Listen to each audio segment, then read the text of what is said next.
नमस्कार जय जगन्नाथ। आज आम सहित अच्छा जड़े स्पेशल गेस्ट जी आम ओडिया अस्मिता उपरे गोटे बहीटे लिखिं गोटे ओडिया राजा जी अधा भारत को कैप्चर करते उपरे गोटे बहीटे लिखिं सी है निहार रंजन नंद जी कि गजपति कपिलेन्द्र देवों उपरे जी कि आमर सबुठ बड़ राजा हो पारे ओडिशार तांको विषय गोटे बहीटे लिखिं आउ केमिति गजपति एते कैप्चर करि पाइले एते ना तांकर दुनिया सारा रे रखि पाइले ता ऊपर लिखिछथि। सर नमस्कार। नमस्कार नमस्कार जय जगन्नाथ। सर ये बही लेखिया रे कोन आपन को डिफिकल्टी फेस करिया पड़िला बा कोन आपन इंस्पिरेशन नेली जे बहीटा लिखिले? प्रथम तो बहुत बहुत धन्यवाद मते इनवाइट करिया देखु मु जड़े इतिहासकार नुहे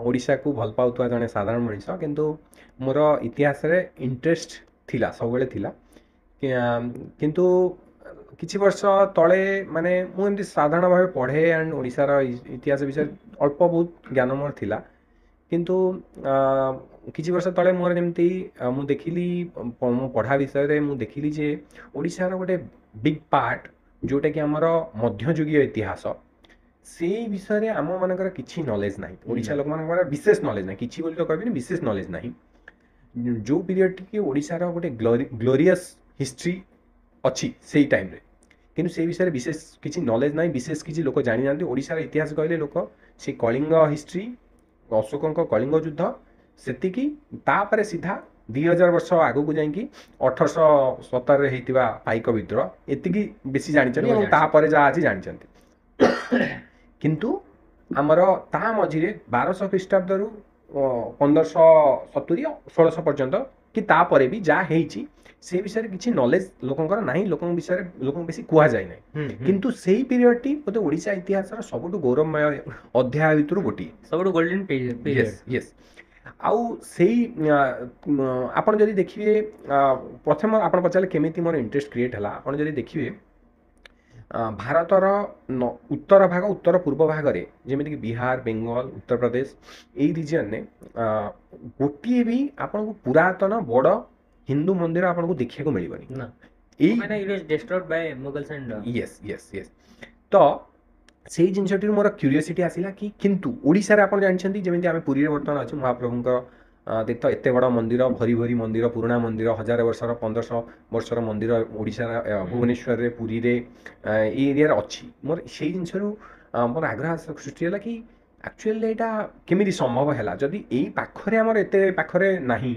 हमर एटा केमिति हैला सेइटु मोर क्रिएट हैला इंटरेस्ट तापर मु पढिया को ट्राई कली जे 1200 मसियार पृथ्वीराज चौहान को हरई जेतेबेले दिल्ली अधिकार कले हमर मोहम्मद घोरी तापर संगे संगे दिल्ली रु बेंगल प्राय 1200 किलोमीटर दूरता से माने 5-10 वर्ष भीतर कवर करी से एरिया को से माने कैप्चर करनेले किंतु तापरे ओडिशा को कैप्चर करिया को तांकू अराउंड 400 वर्ष पाखापाखि लागिगला माने 400 वर्ष पर कैप्चर कले बहुत अल्प समय पे तेणु से 400 वर्ष उपर मु आलोकपात कली कि मोर बेसी पढ़ियार अछि कोन एक्जेक्टली हेइतला और सेही टाइम रु मते मिलिला जे एते महान ओडिसा रा हिंदू शासक कपिलेन्द्र देवଙ୍କ विषय जे भारतर प्राय 1/4 एरिया से कवर करथिले बहुत वार से जीत करिसंती बहुत माने विक्ट्री तांकर अछि तथापि तांका विषय लोक काहे जानि नांती मुख्यतः ओडिशा भीतर ताई टिके टिके जानि थी ओडिशा बाहर मु जेतु बाहर रहे मु देखिछि केही भी काहा को पचारले केही जानि नांती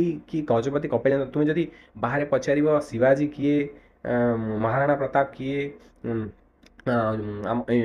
कृष्ण देवराय किए दक्षिण भारत जदि पचारिबो समस्त कहि परिबे किंतु केही जानि नांती कपिलेन्द्र को विशेष जानि ना जो माटी बेसी इंटरेस्ट रखुछन हिस्ट्री से माने होय तो कोठी गोटे लाइन पढि थाई पारंती किंतु जानि ना तेणु मोर इच्छा थिला आई पुस्तकटी मु इंग्राजी रे जानि सुनी लिखिछि तार उद्देश्य होउछि ओडिशा तथा मान को प्रकाशित करिया ओडिशा तथा ओडिशा बाहर बाहर लोकन को भी जणैबार कि ओडिशा रे भी एमिति जणे राजा थिले जहाँकर अचीवमेंट इज वेरी बिग जोटा कि मोर उद्देश्य होउछि सेटा आउ सेही तरह आपण जो कहले तेणु प्रथम मु सेटू स्टार्ट कली 3-4 वर्ष तापरे लेखा ये पढ़ा पढ़ी ये से कला परे गत वर्ष पुस्तकटी प्रकाश एटा राजा वंश ऊपर को जिबा ତାହେଲେ କପିଳେନ୍ଦ୍ର ଦେବଙ୍କର ରାଜବଂଶ ସବୁଠୁ ବେଶୀ ପ୍ରାଧାନ୍ୟ ପାଇ। ତ କପିଳେନ୍ଦ୍ର ଦେବଙ୍କ ଉପରେ ଗୋଟେ ବ୍ରିଫ୍ ଯଦି ଆପଣ କହିବାକୁ ଚାହିଁବେ ଭଲ।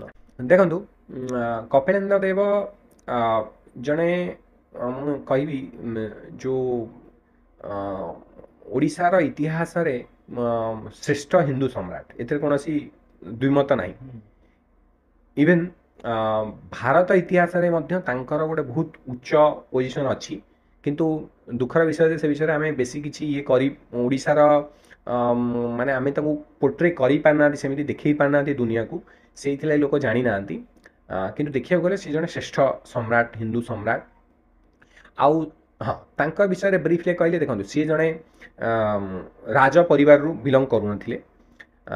ସେ ଜଣେ ସାଧାରଣ ପରିବାର, ସାଧାରଣ ୱାରିୟର ପରିବାରରେ ସେ ତାଙ୍କର ଜନ୍ମ। ସେଇଠୁ ସେ ଧୀରେ ଧୀରେ ଧୀରେ ଧୀରେ ସେ ରାଜା ନଥିଲେ, କିନ୍ତୁ ରାଜଗାଦି କ୍ୟାପଚର କରି ରାଜା ହେଇଥିଲେ। କାରଣ ସେତେବେଳେ ସିଚୁଏସନ୍ ସେମିତି ଥିଲା ଓଡ଼ିଶାର, କି ଓଡ଼ିଶାର ଯେ ରାଜା ଥିଲେ ତାଙ୍କ ପୂର୍ବରୁ ସେତେ କମ୍ପିଟେଣ୍ଟ ନଥିଲେ, ସେତେ ଭଲ ନଥିଲେ, ଓଡ଼ିଶା ଉପରେ ଘନ ଘନ ଆକ୍ରମଣ ହେଉଥିଲା। ତେଣୁ ସେ ଗୋଟେ ଛୋଟିଆ ସାମ୍ରାଜ୍ୟ ସେତେବେଳେ ଅଧିକାର କଲେ। କଟକ ଆଉ ତା ଆଖପାଖ 5-6ଟି ଜିଲ୍ଲାକୁ ନେଇ ଗୋଟେ ଛୋଟ ସାମ୍ରାଜ୍ୟ ବନେଇଥିଲେ। କାରଣ ଅନ୍ୟ ଏଇ ରିଜିଅନ୍ ଗୁଡ଼ାର ଯେଉଁ ଗଡ଼ଜାତ ରାଜାମାନେ ଥିଲେ ସେମାନେ ସବୁ ନିଜକୁ ସ୍ୱାଧୀନ ଡିକ୍ଲେୟାର କରିଦେଇଥିଲେ। କପିଳେନ୍ଦ୍ର ତେଣୁ ଗୋଟେ ଛୋଟିଆ 50,000 କି 60,000 ସ୍କୋୟାର କିଲୋମିଟର ର ଏରିଆକୁ ନେଇକି ସେତେବେଳେ ବନେଇଥିଲେ ତାଙ୍କର ସାମ୍ରାଜ୍ୟ। ସାମ୍ରାଜ୍ୟ ତ ନୁହେଁ, ଗୋଟେ ଛୋଟ କିଙ୍ଗଡମ୍। ତାପରେ ସେ ଯୁଦ୍ଧ କରି କରି କରି କରି ପ୍ରାୟ 7ରୁ 8 ଲକ୍ଷ ସ୍କୋୟାର କିଲୋମିଟର, ମୁଁ କ୍ୱାଣ୍ଟିଫାଏ କରିବାକୁ ଚାହୁଁଛି, ର ରିଜିଅନ୍ ଗୋଟେ ପଏଣ୍ଟ ଅଫ୍ ଟାଇମ୍ ତାଙ୍କ ସାମ୍ରାଜ୍ୟରେ ସିଏ ବନେଇକି ଏତେ ବଡ଼ ବନେଇଥିଲେ। ତେଣୁ ଆପଣ ଜାଣନ୍ତୁ ସେଇ ସମୟରେ ବୋଧେ ଶ୍ରେଷ୍ଠ ହିନ୍ଦୁ ଏମିତି କେହି ହିନ୍ଦୁ ରାଜା ନାହାନ୍ତି ଯିଏ ଏତେ ବଡ଼ ଇଏ କରିଥିଲେ। ତେଣୁ ଆପଣ ତାଙ୍କୁ ଭାବନ୍ତୁ ଯେ ଜଣେ ମହାନ, ଆଉ ସେ ତାଙ୍କ ସମୟରେ ଟିକେ ଅଲଗା କାରଣ ପାଇଁ ବି ଗୋଟେ ଆମ ପାଇଁ ଗୁରୁତ୍ୱପୂର୍ଣ୍ଣ ହେଇଥିଲା କି ଓଡ଼ିଶା ସାହିତ୍ୟ, ଓଡ଼ିଆ ଭାଷା, ଓଡ଼ିଆ ଆର୍ଟ ଆଣ୍ଡ ଯେଉଁ କଲଚରର ଯେଉଁ ଜିନିଷ, ସେଥିରେ ତାଙ୍କର ଯୋଗଦାନ ବହୁତ ଅଧିକ। ତେଣୁ ମୋ ମତରେ ମୁଁ ଏଇଟା ବହୁତ ଥର ବହୁତ ଜଣଙ୍କୁ କହିବାକୁ ଟ୍ରାଏ କରିଛି ଯେ ଏବେ ଓଡ଼ିଆ ଅସ୍ମିତାର କଥା ଆସୁଛି। ମୋ ମତରେ ଓଡ଼ିଆ ଅସ୍ମିତାର ଯଦି ଜଣେ କିଏ ପ୍ରତୀକ, ସିଏ ହେଉଛନ୍ତି ଗଜପତି କପିଳେନ୍ଦ୍ର ଦେବ। କାରଣ ଭାଷାକୁ ଭିତ୍ତିରେ ଓଡ଼ିଆ ରାଜ୍ୟ ଗଠିତ ହେଇଛି। ଆଉ ସେ ଭାଷାର ପ୍ରଥମ ଯେଉଁ କ'ଣ କୁହନ୍ତି, ଆରମ୍ଭ ଯେଉଁ କୁହନ୍ତି ଷ୍ଟ୍ରଙ୍ଗ ଭାବରେ ସେ କରିବା, ସେଇଟା ହେଉଛି କପିଳେନ୍ଦ୍ର। ତାଙ୍କର ମାନେ ରାଜଭାଷା ବନିଲା ଓଡ଼ିଆ ଭାଷା ସେତେବେଳେ, ସବୁ ତାଙ୍କର ଶିଳାଲେଖାରେ ଓଡ଼ିଆରେ ସେଇ ଟାଇମ୍ରେ ସୃଷ୍ଟି ହେଲା। ତେଣୁ ସେଇଟା ମୁଁ କହେ ଓଡ଼ିଆ ଅସ୍ମିତାର ଆକ୍ଚୁଆଲିର ପ୍ରତୀକ ହେଉଛନ୍ତି କପିଳେନ୍ଦ୍ର ଦେବ। ତାଙ୍କ ସମୟରୁ ବହୁତ ଜିନିଷ ଷ୍ଟାର୍ଟ ହେଇଛି। ଓଡ଼ିଶାକୁ ଓଡ଼ିଶା ବୋଲି କହିବା ବି ସେଇ ଟାଇମ୍ରେ ଆକ୍ଚୁଆଲି ଓଡ଼ିଶା ରାଜ୍ୟ ବୋଲି ସେ ପ୍ରଥମେ ଲେଖିବା ଷ୍ଟାର୍ଟ କରିଥିଲେ ଆମର ଲିଙ୍ଗରାଜ ମନ୍ଦିରର ଶିଳାଲେଖାରେ। ତେଣୁ ସେଇଟା ଗୋଟେ ବହୁତ ଗୁରୁତ୍ୱପୂର୍ଣ୍ଣ ଜିନିଷ, ବହୁତ ଲୋକ ଜାଣିନାହାନ୍ତି। ତେଣୁ ଓଡ଼ିଆ ଅସ୍ମିତାର ପ୍ରତୀକ ହେଉଛନ୍ତି କପିଳେନ୍ଦ୍ର। ବହୁତ ଲୋକ କୁହନ୍ତି ଖାରବେଳ ଜଣେ ମହାନ ସମ୍ରାଟ, କିନ୍ତୁ ଖାରବେଳଙ୍କର କଥା ହେଉଛି କ'ଣ, ଆମେ ବହୁତ ପୂର୍ବର ଜିନିଷ ସେଇଟା। ଆଉ ତାଙ୍କ ବିଷୟରେ ଆମେ ଯେଉଁ ଜାଣିଲେ ମାନେ କଣ୍ଟିନ୍ୟୁଅସ୍ ହିଷ୍ଟ୍ରି ନାହିଁ। କପିଳେନ୍ଦ୍ରଙ୍କ ବିଷୟରେ ଏବେ ବି ଓଡ଼ିଆ ଲୋକ କାଶିଆ କପିଳା କଥା କୁହନ୍ତି, ଜଗନ୍ନାଥ ମନ୍ଦିର କଥା କୁହନ୍ତି, କିନ୍ତୁ ଖାରବେଳଙ୍କ ବିଷୟରେ ଆମ ବିଷୟରେ ବେଶୀ ନଲେଜ ନାହିଁ। ହଁ, କେବଳ ସେଇ ଗୋଟେ ହାତୀ ଗୁମ୍ଫା ଇନସ୍କ୍ରିପ୍ସନକୁ ଆମେ ଜାଣିଲୁ, ଯେଉଁଟାକି ଇଂରେଜମାନେ ବାହାର କଲେ ଆଉ ଆମେ ଜାଣିଲୁ। ତା ଆଗରୁ ନାହିଁ। ସେଇଟା ମୁଁ କହୁଛି କଣ୍ଟିନ୍ୟୁଟି ଅଛି କପିଳେନ୍ଦ୍ରଙ୍କ ସହିତ, ବର୍ତ୍ତମାନ ଓଡ଼ିଶା ସହିତ। ତେଣୁ ଓଡ଼ିଶାର ଅସ୍ମିତାର ଆକ୍ଚୁଆଲି ପ୍ରତୀକ ହେଉଛନ୍ତି କପିଳେନ୍ଦ୍ର ଦେବ ମୋ ମତରେ, ଯେଉଁଟାକି ଆମେ ସମସ୍ତେ ମାନିଲେ ଭଲ। କପିଳେନ୍ଦ୍ର ଦେବଙ୍କ ଉପରେ ବହୁତ ଲୋକକଥା ଅଛି, ଯେମିତି ଆପଣ ଏଇନେ ଗୋଟେ କହିଲେ। ଲୋକକଥା ଆଉ ସତ ଭିତରେ ତଫାତଟା କ'ଣ? ଭାରତର ଇତିହାସ ଟିକେ ଅଲଗା, ଇସଲାମିକ ଆଉ ଖ୍ରୀଷ୍ଟିଆନ ୟୁରୋପିଆନ୍ ୱାର୍ଲଡର ଇତିହାସ ଠାରୁ ଗୋଟେ ୱେରେ ଅଲଗା। ଅଲଗା ଇନ୍ ଦ ସେନ୍ସ, ଆମେ ଆମ ହିଷ୍ଟ୍ରିଟାକୁ ମାନେ ଖ୍ରୀଷ୍ଟିଆନ ଆଉ ଇସଲାମିକ ପିରିୟଡ଼ର ଯେଉଁ ହିଷ୍ଟ୍ରି ଅଛି, ସେମାନେ କ'ଣ କରିଛନ୍ତି, ଆପଣ ଯଦି 1400-1500 ଯେଉଁ ଟାଇମ୍ 1435 1435ରେ କପିଳେନ୍ଦ୍ର ବନିଲେ ଓଡ଼ିଶାର ରାଜା, ସେଇ ଟାଇମ୍ରେ ଆପଣ ଯଦି ସେମାନଙ୍କର ଇତିହାସ ଦେଖିବେ, ସେମାନେ ପୁରା ଡିଟେଲରେ ଲେଖୁଥିଲେ କ'ଣ କିଏ ରାଜା ବନିଲା, କ'ଣ ହେଲା, କେଉଁଠି ଯୁଦ୍ଧ ହେଲା, ସବୁ ଜିନିଷ ଏମିତି ଲେଖା ହେଉଥିଲା ସେମାନଙ୍କର। କିନ୍ତୁ ଓଡ଼ିଶା କ୍ଷେତ୍ରରେ ତଥା ଓଡ଼ିଶା କ'ଣ ଭାରତର ଅନ୍ୟ ହିନ୍ଦୁ ଇଏ କ୍ଷେତ୍ରରେ ସେମାନେ କ'ଣ କରୁଥିଲେ, ଯେମିତି ଆମର ଯେଉଁ ଟ୍ରାଡ଼ିସନ୍ ଅଛି, ବୈଦିକ ଟ୍ରାଡ଼ିସନ୍, ଆମର ସବୁ ଓରାଲି ଟ୍ରାନ୍ସମିଟ୍ ହେଉଥିଲା ସବୁ ନଲେଜ। ଏଇ ଜିନିଷ ବି ବହୁତ ଗୁଡ଼ିଏ ଜାଗାରେ ଓରାଲି ଟ୍ରାନ୍ସମିଟ୍ ହେଉଛି, ଠିକ୍ ଅଛି। କିଛି କିଛି ଲେଖା ଅଛି, ଏମିତି ନାହିଁ। କିନ୍ତୁ ସେଇ ୱେରେ ଆମର ଏଇ ଓରାଲି ଟ୍ରାନ୍ସମିସନ୍ରେ କିଛି କିଛି ସତକୁ ଟିକେ ଏପାକ ସେପାକ ଚେଞ୍ଜ ହେଇ 400-500 ବର୍ଷ ପରେ ବହୁତ ଡିଫରେନ୍ସ ବନିଯାଉଛି, ଠିକ୍ ଅଛି। ତେଣୁ କ'ଣ ହେଇଛି, ଏଇ ପ୍ରୋସେସ୍ରେ ବହୁତ ଗୁଡ଼ିଏ ଲେଜେଣ୍ଡସ୍ କ୍ରିଏଟ୍ ହେଇଯାଇଛି ଯାହାର କେତେ ଦୂର ସତ୍ୟ ପୁରା ସମ୍ପୂର୍ଣ୍ଣ ମିଛ ଆମେ କହିପାରିବେନି କିନ୍ତୁ କେତେ ଦୂର ସତ ସେଇଟା କହିବା ଟିକେ କଷ୍ଟକର। ତାକୁ କହିବାକୁ ଗଲେ ଆମକୁ ଜଣେ ଇତିହାସକାର ଭାବରେ ଜଣେ କ'ଣ କରିବ ତାକୁ ଡିଫରେଣ୍ଟ ସୋର୍ସକୁ ଦେଖିବ ଏ ସୋର୍ସ କ'ଣ କହୁଛି ଏ ସୋର୍ସ କ'ଣ କହୁଛି ଏ ସୋର୍ସ କ'ଣ କହୁଛି 2-3ଟି ସୋର୍ସକୁ କମ୍ପେୟାର କରିବ। କମ୍ପେୟାର କଲା ପରେ ମେ ବି କିଛି ମାନେ ପରିଶେଷରେ ଗୋଟେ ଇଏରେ ପହଞ୍ଚିବ କି এইটা ହେଇଥାଇପାରେ। 100% ଆକ୍ୟୁରେସି ସହିତ କହିବା ଟିକେ ଡିଫିକଲ୍ଟ ବଟ୍ এইটা ହେଇଥାଇପାରେ, এইটা ମୋଷ୍ଟ ପ୍ରୋବାବ୍ଲି ଟ୍ରୁ। ତେଣୁ ଯେଉଁ ଲୋକ କଥା ଆପଣ କହିଲେ ବହୁତ ଗୁଡ଼ିଏ ଜିନିଷ ଅଛି ଯେମିତିକି ଆମର ଲୋକ କଥା ଅଛି କାଶିଆ କପିଳାର ଷ୍ଟୋରି ବହୁତ ଜଣ ଜାଣିଛନ୍ତି। କାଶିଆ କପିଳା ଷ୍ଟୋରି କିନ୍ତୁ ଯେମିତିକି ଆମର ଅଛି ଆମର କପିଳେନ୍ଦ୍ର ଦେବ ଥିଲେ କପିଳ ଆଉ ତାଙ୍କ ସାଙ୍ଗ ଥିଲେ କାଶିଆ। ଆଉ ସେମାନେ କାମ କରୁଥିଲେ ଆମର ଜଣେ ବ୍ରାହ୍ମଣଙ୍କ ଘରେ ଗାଈ ଜଗୁଆଳିଆ ଘରେ କାମ କରୁଥିଲେ। ଆଉ କପିଳେନ୍ଦ୍ର କ'ଣ କରିଲେ ଦିନେ ଖରାବେଳେ ଗଛ ତଳେ ଶୋଇ ଯାଇଛନ୍ତି। ସେଇ ଟାଇମ୍ରେ ଗୋଟେ ସାପ ଆସିଲା, ନାଗ ସାପ ତାଙ୍କ ମୁଣ୍ଡରେ ଫଣା ଟେକିକି ଏମିତି ରହିଲା। ତାକୁ କାଶିଆ ଦେଖିଲା, ତାকে ଯାଇକି ବ୍ରାହ୍ମଣକୁ କହିଲା। ତେଣୁ ସେଇଠୁ କ'ଣ ହେଲା ନା କହିଲେ ଯେ ସାପ ଫଣା ଟେକିଛି ତେଣୁ ଇଏ ହେବ ରାଜା। এইটা আমার ଷ୍ଟୋରି ଗୋଟେ ଷ୍ଟୋରି। ଆଉ ଗୋଟେ ଷ୍ଟୋରି ବି ଅଛି ଯେ ସିଏ ବିମଳା ଜଗନ୍ନାଥ ମନ୍ଦିର କମ୍ପାଉଣ୍ଡ ଭିତରେ ବିମଳା ମନ୍ଦିର ସାମ୍ନାରେ ବହିକି ଭିକ ମାଗୁଥିଲେ। ଆଉ ଭିକ ମାଗିବା ଟାଇମ୍ରେ ତାପରେ ହଁ ସେଇ ଟାଇମ୍ରେ ରାଜା ଯେଉଁ ଥିଲେ ଭାନୁଦେବ ଗଙ୍ଗବଂଶର ସିଏ ତାଙ୍କୁ ସ୍ୱପ୍ନ ଆସିଥିଲା ଯେ ବିମଳା ମନ୍ଦିର ସାମ୍ନାରେ ଯିଏ ଭିକ ମାଗୁଥିବ ସିଏ ହେଉଛି ରାଜା ହେବ ବୋଲି ତାକୁ ନେଇକି କରେଇବ, କାରଣ ତାଙ୍କର ଛୁଆ ପିଲା କେହି ନଥିଲେ। এইটা ବି ଗୋଟେ ଇଏ। ତେଣୁ ଦୁଇଟା ଜିନିଷ। ତାପରେ ଆହୁରି ବି ଗୋଟେ ଅଛି ତାପରେ ଯେ ସେ ଚୋରି କରୁଥିଲେ ବୋଲି, ଏମିତି ସବୁ ବିଭିନ୍ନ ପ୍ରକାର ଅଛି। କିନ୍ତୁ ମୁଁ ଯେତିକି ମୋର ରିସର୍ଚ୍ଚ କଲି ପଢ଼ିଲି ବିଭିନ୍ନ ସୋର୍ସରୁ ଫାଇଣ୍ଡ କଲି ଏ ବିଷୟରେ ସତ୍ୟତା ନାହିଁ। ଏଇ ଯେଉଁ ଲୋକ କଥା ଉପରେ ସତ୍ୟତା ନାହିଁ। ମେ ବି କିଛି ଷ୍ଟୋରି କ୍ରିଏଟ୍ ହେଇଛି ପରେ କିମ୍ବା କିଛି ଆଡ଼୍ କରାହେଇଛି ଜାଣିଶୁଣି କିଛି ଲୋକଙ୍କ ଦ୍ୱାରା। କାହିଁକି ମୁଁ କହୁଛି ସତଟା କ'ଣ? ସତଟା ହେଉଛି କପିଳେନ୍ଦ୍ର ଆମେ ଇତିହାସକୁ ଆମକୁ ଦେଖିବାକୁ ହେଲେ ଆମେ କେମିତି ଇତିହାସ ଦେଖୁଛନ୍ତି ପ୍ରଥମ କଥା ଆମକୁ ବୁଝିବାକୁ ପଡ଼ିବ। ଇତିହାସ ଆମେ ଦେଖୁଛନ୍ତି ପ୍ରଥମ କଥା ହେଉଛି ଆମର ଶିଳାଲେଖା, ତାମପଟାରେ ଯେଉଁ ଲେଖା ଆଉ ଆମର ସେଇ ସମୟର ଲୋକମାନେ କ'ଣ ଲେଖିଛନ୍ତି ସେଇଥିରୁ ଆମେ ଇତିହାସଟାକୁ ବେଶୀ ଦେଖୁଛନ୍ତି। ପରେ କ'ଣ ଲେଖା ହେଇଛି ଆଉ ଲୋକ କଥାକୁ ବି କନସିଡର କରାହେଉଛି, ଏମିତି ନୁହେଁ କି କନସିଡର କରାହେଉନି। କିନ୍ତୁ ଶିଳାଲେଖା, ତାମ୍ରପଟା ଲେଖା ଆଉ ସେଇ ସମୟର କଣ୍ଟେମ୍ପୋରାରୀ ରାଇଟର ମାନେ କ'ଣ ଲେଖିଛନ୍ତି ତାକୁ ସର୍ବାଧିକ ଗୁରୁତ୍ୱ ଦିଆଯାଏ। ତେଣୁ ସେ ଦୃଷ୍ଟିରୁ ଆମେ ଦେଖିବାକୁ ଗଲେ କପିଳେନ୍ଦ୍ରଙ୍କର ବାପା ଯିଏ ବାପା ଆଉ ଜେଜେବାପା, ତାଙ୍କ ଜେଜେବାପାଙ୍କ ନାଁ ବି ଥିଲା କପିଳେଶ୍ୱର ଆଉ ତାଙ୍କ ନାଁ ବି କପିଳେଶ୍ୱର ବି ଥିଲା, କାରଣ ସେତେବେଳେ ଗୋଟେ ଟ୍ରାଡ଼ିସନ୍ ଯେଉଁ ଅଛି ଓଡ଼ିଶାରେ ତା ଜେଜେବାପାଙ୍କ ନାଁ ଅନୁସାରେ ଇଏ ହେଉଥିଲା ସେମିତି ଥିଲା। ତ ତାଙ୍କ ବିଷୟରେ ଲେଖା ଆଉ ତାଙ୍କ ବାପାଙ୍କ ନାଁ ହେଉଛି ଜାଗେଶ୍ୱର। ସେମାନଙ୍କୁ ନାୟକ କୁହାଯାଇଛି। ନାୟକ ସେତେବେଳେ କେଉଁମାନେ ହେଉଥିଲେ? ଯେଉଁମାନେ ୱାରିୟର ଥିଲେ, ଠିକ୍ ଅଛି, ଯୁଦ୍ଧ କରୁଥିଲେ। ଯେମିତି ଏବେ ଯେମିତି ଆମେ ସବୁ ଜେନେରାଲ୍ସ କର୍ଣ୍ଣେଲ୍ସ ଏମିତି ସବୁ ଶୁଣୁଛନ୍ତି ଆର୍ମିରେ, ସେମିତି ସେତେବେଳେ ଓଡ଼ିଆରେ ନାୟକ, ସାମନ୍ତ ଏମିତି ଡିଫରେଣ୍ଟ ନାଁ ସବୁ ଦିଆହେଉଥିଲା। ତେଣୁ ସେଥିରୁ ଆମକୁ ଜଣାପଡ଼େ ସିଏ ଗୋଟେ ମାନେ ଗୋଟେ ପାୱାରଫୁଲ୍ ଇଏ ଥିଲେ, ତାଙ୍କର ଫ୍ୟାମିଲି ଥିଲେ। ତେଣୁ ସେଇଭଳିଆ ଲୋକ ଯେମିତି ଚୋର ହେଇଥିବ, ଗୋଟେ ଭିକ ମାଗୁଥିବ, ଆଉ ଏ ତିନିଟା ଷ୍ଟୋରି ବି ଆପଣ ଦେଖିବେ ଅଲଗା ଅଲଗା କଥା କହୁଛି, କିଏ ବି ସତ ଗୋଟିଏ କଥା କହୁନି। ଗୋଟିଏ କଥା କହୁଥିଲେ ଆମେ ଟିକେ ଆମେ ଇଏ କରିଥାନ୍ତେ। ତେଣୁ ସେଇଟା ନଥିଲା। ଆଉ ତାପରେ ଆମକୁ ଅଲଗା ବି ସୋର୍ସ ମିଳିଛି ଗଙ୍ଗବଂଶ ଚରିତ କରିକି ଆମର ଗୋଟେ ଖେମଣ୍ଡି ରାଜାଙ୍କ ଇଏରୁ ସିଏ କହୁଛି ଯେ କପିଳେନ୍ଦ୍ର ଜଣେ ମିନିଷ୍ଟର ଥିଲେ। ଆଉ ସିଏ ଯେତେବେଳେ ଭାନୁଦେବ ସାଉଥକୁ ଯାଇଥିଲେ ଯୁଦ୍ଧ କରିବା ପାଇଁ, ଭାନୁଦେବ ବହୁତ ପରାସ୍ତ ହେଉଥିଲେ ବହୁତ ରାଜାମାନଙ୍କ ଠାରୁ, ବଟ୍ ସେଇ ଟାଇମ୍ରେ ଯେତେବେଳେ ସାଉଥକୁ ଯାଇଥିଲେ ସେତେବେଳେ କପିଳେନ୍ଦ୍ର ନିଜକୁ ଆଉ କପିଳେନ୍ଦ୍ରଙ୍କ କିଛି ସାଙ୍ଗ ତାଙ୍କୁ ମିଶେଇକି, ସାଙ୍ଗମାନେ ସେଇ ମିନିଷ୍ଟର ତାଙ୍କୁ ବନେଇଦେଲେ ରାଜା। କାହିଁକି?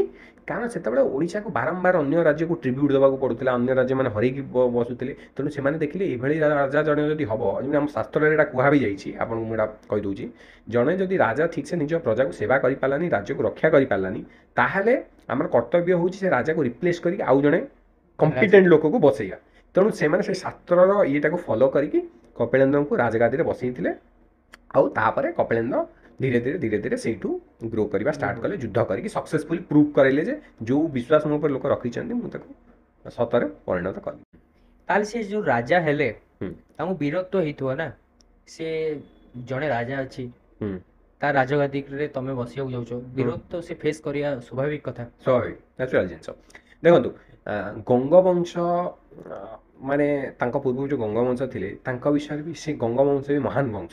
ସେଟା ସାଧାରଣ ତାଙ୍କର ଆଚିଭମେଣ୍ଟ ଆମର ଆର୍.ସି. ମଜୁମଦାର ଜଣେ ଭାରତର ଗୋଟେ ଶ୍ରେଷ୍ଠ ଐତିହାସିକାର ସେ ଲେଖିଛନ୍ତି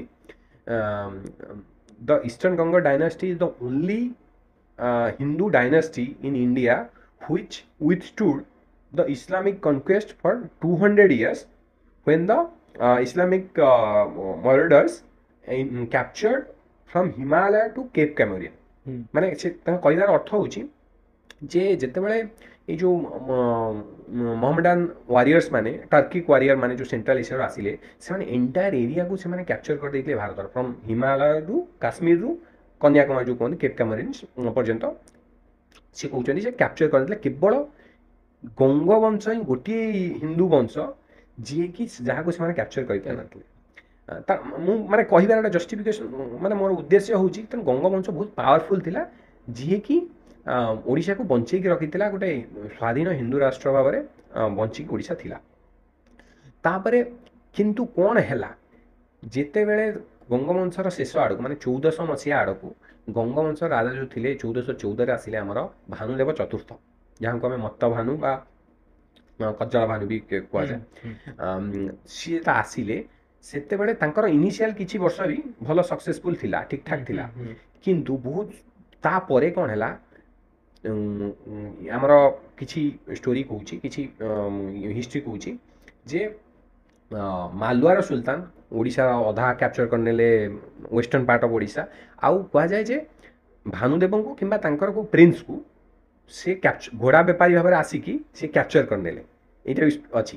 ତାପରେ କେତେ ଦୂର ସତ ଟିକେ ଡାଉଟ୍ ଅଛି ବଟ୍ ଏମିତି ଅଛି। ତାପରେ ବେସିକାଲି ଆମେ ଶୁଣିବାକୁ ଯାହା ପାଉଛୁ ସେଇ ଟାଇମ୍ରେ ଓଡ଼ିଶା ବହୁତ ୱିକ୍ ହେଇଥିଲା। ଜୌନପୁର ଯେଉଁ ଅଛି ଆମର ଉତ୍ତରପ୍ରଦେଶର ପୂର୍ବ ଉତ୍ତରପ୍ରଦେଶର ଗୋଟେ ଜାଗା ଜୌନପୁର ଅଛି ସେତେବେଳେ ଗୋଟେ ସୁଲତାନେଟ୍ ସେଇଠି ଥିଲା ଜୌନପୁର ସୁଲତାନେଟ୍ ତାର ରାଜା ବି କ୍ଲେମ୍ କରୁଛନ୍ତି ଓଡ଼ିଶାର ଇଏ କରିବାର। ରେଡ୍ଡି କିଙ୍ଗଡମ୍ ଯେଉଁଟାକି ଆମର ରାଜମହେନ୍ଦ୍ରୀ ବେସ୍ଡ ଆନ୍ଧ୍ରର ସେମାନେ ବି କ୍ଲେମ୍ କରୁଛନ୍ତି ଯେ ଓଡ଼ିଶା ଉପରେ ମାନେ ସମସ୍ତେ ଏମିତି ଓଡ଼ିଶା ଉପରେ ଆଟାକ୍ କରୁଥିଲେ ଚାରିଆଡ଼ୁ ହେଇକି ତେଣୁ ୱିକ୍ ହେଇଯାଇଥିଲା ବେସିକାଲି ଗଙ୍ଗ ବଂଶ। ତେଣୁ ହେଇଥିଲା କିନ୍ତୁ ଯେହେତୁ 400 ବର୍ଷର ଇତିହାସ ଅଛି ତାଙ୍କର ତେଣୁ ନିଶ୍ଚିତ ଭାବରେ ତାଙ୍କର ବହୁତ ସପୋର୍ଟର ବି ଅଛନ୍ତି। ତାଙ୍କର ଫ୍ୟାମିଲି ଅଲଗା ଜାଗାରେ ହେଇଯାଇଛନ୍ତି ଆମର ଫ୍ୟୁଡାଲ ଲର୍ଡସ୍ ହେଇକି ବସିକି ରହିଛନ୍ତି। ତେଣୁ ଅବଭିୟସଲି ଯେତେବେଳେ କପିଳେନ୍ଦ୍ର କ୍ୟାପଚର କରିନେଲେ ଇଏକୁ ସେମାନେ ତାଙ୍କୁ ପୂର୍ବ ରାଜାଙ୍କୁ ସପୋର୍ଟ କରିବାକୁ ଷ୍ଟାର୍ଟ କଲେ ଠିକ୍ ଅଛି। ତେଣୁ କପିଳେନ୍ଦ୍ରଙ୍କୁ ଅବଭିୟସଲି ବିରୋଧ କଲେ। ଆମର ଖେମୁଣ୍ଡି ରିଜନ୍ ହଉ ଆମର କନିକା କେରଡ଼ା କରିକି ଆମର ଯେଉଁ ରିଜନ୍ କୋଷ୍ଟାଲ ଓଡ଼ିଶାରେ ଅଛି ସେ ରିଜନ୍ ହଉ ଇଭିନ୍ ଆଉ ସାଉଥରେ ଯେଉଁ ଆନ୍ଧ୍ର ପାଖାପାଖି ଯେଉଁ ରିଜନ୍ ଅଛି ସେଇ ସବୁ ରିଜନ୍ ଗୁଡ଼ାକୁ ଏମାନେ ନିଜକୁ ଫ୍ରି ଡିକ୍ଲେୟାର କରିଦେଲେ କିମ୍ବା ଇଣ୍ଡିପେଣ୍ଡେଣ୍ଟ ଡିକ୍ଲେୟାର କଲେ କିମ୍ବା ଗଙ୍ଗବଂଶ ରାଜାଙ୍କୁ ସପୋର୍ଟ କରିବାକୁ ତେଣୁ ବିରୋଧ ବହୁତ ହେଇଛି। ତେଣୁ କପିଳେନ୍ଦ୍ରଙ୍କର ଗୋଟେ ଲିଙ୍ଗରାଜ ମନ୍ଦିରରେ ଗୋଟେ ଇନସ୍କ୍ରିପ୍ସନ୍ ଅଛି ସେଇ ଟାଇମ୍ରେ 1437 ମସିହାର ଜଷ୍ଟ ରାଜା ହେବା ପରେ ଜଷ୍ଟ ସିଏ ସେଇଠି ସମସ୍ତଙ୍କୁ ଧମକେଇଛନ୍ତି ଯେ ମୁଁ ହେଉଛି ଓଡ଼ିଶାର ରାଜା ଆଉ ତୁମେ ଯେତିକି ଅନ୍ୟ ରାଜାମାନେ ଅଛ ଫ୍ୟୁଡାଲ ରାଜାମାନେ ଅଛ ତୁମେ ମାନିକି ଚଳ ନହେଲେ ତୁମକୁ ତୁମ ରାଜ୍ୟରୁ ବହିଷ୍କାର କରାହେବ ନହେଲେ ତୁମ ସମ୍ପତ୍ତି ସବୁ ନିଆ ହେଇଯିବ ଏମିତି କରି ଧମକ ଦେଇଛନ୍ତି କାରଣ ସେ ସେଣ୍ଟ୍ରାଲ ପାୱାର ଥିଲେ ନା। ତେଣୁ ଏମିତି ସେ କରିଛନ୍ତି। ତା ଦ୍ୱାରା କ'ଣ ହେଲା ଧୀରେ ଧୀରେ ମାନେ ଏଇ ଯେଉଁ ଅପୋଜିସନ୍ ଯେଉଁମାନେ କରୁଥିଲେ ସେମାନଙ୍କୁ ଗୋଟେ ପରେ ଗୋଟେ ହରେଇ କରି ଧୀରେ ଧୀରେ କ୍ୟାପଚର କରି ଧୀରେ ଧୀରେ ସେ ଷ୍ଟ୍ରଙ୍ଗ ହେବାକୁ ଲାଗିଲେ। ତ ଇନିସିଆଲ ଡେଟା ତାଙ୍କର ଇଣ୍ଟରନାଲ ରିବେଲ ମାନଙ୍କୁ ଇଏ କରିବାର ଥିଲା। ଆଉ ସେଇ ଟାଇମ୍ରେ ମାନେ 50-60 ହଜାର ସ୍କୋୟାର କିଲୋମିଟର ମାନେ 4-5-6ଟି ଡିଷ୍ଟ୍ରିକ୍ଟର ଯେଉଁ ଇଏ ଥିଲା ଧୀରେ ଧୀରେ ତାପରେ ବଢ଼ିବାକୁ ଲାଗିଲା ଓଡ଼ିଶା ଭିତରେ ହିଁ। ତାପରେ ବାହାରେ ତ ଆମେ ପରେ ଯିବା କିନ୍ତୁ ପ୍ରଥମ ଜିନିଷଟା ଏମିତି